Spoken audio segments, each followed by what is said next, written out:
नमस्कार,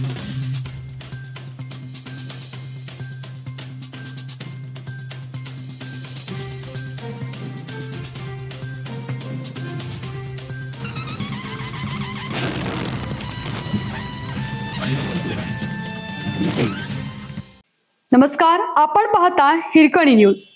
हिरकणी न्यूज प्रत्येक क्षण ताज्या घडामोडी आणि महत्त्वाच्या प्रत्येक बातमीसाठी नेहमी तत्पर.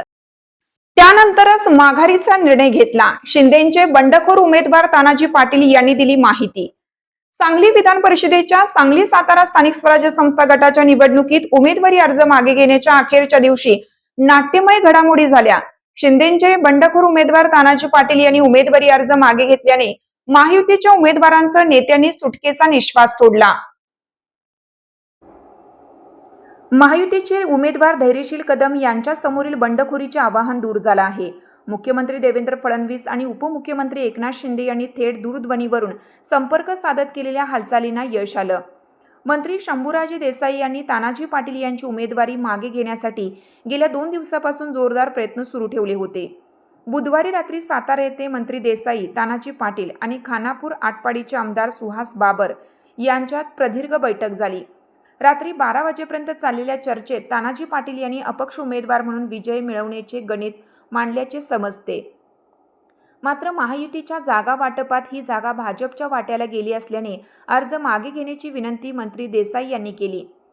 तरीही कोणताही निर्णय न झाल्याने तानाजी पाटील बुधवारी रात्री आटपाडीकडे रवाना झाले.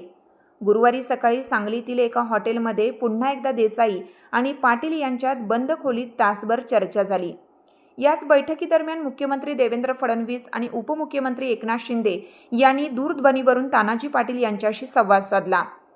महायुतीच्या भविष्यातील सरकारमध्ये कामे करण्याची संधी देण्याचे आश्वासन देत अर्ज मागे घेण्याची सूचना फडणवीस आणि शिंदे यांनी तानाजी पाटील यांना दिली. त्यानंतर तानाजी पाटील यांनी आपली भूमिका बदलत मंत्री शंभूराजे देसाई यांच्यासह जिल्हाधिकारी कार्यालयात जाऊन उमेदवारी अर्ज मागे घेतला. या निर्णयामुळे विधान परिषद निवडणुकीतील राजकीय समीकरणांमध्ये मोठा बदल झाला असून महायुती समोरील एक अडथळा दूर झाला आहे.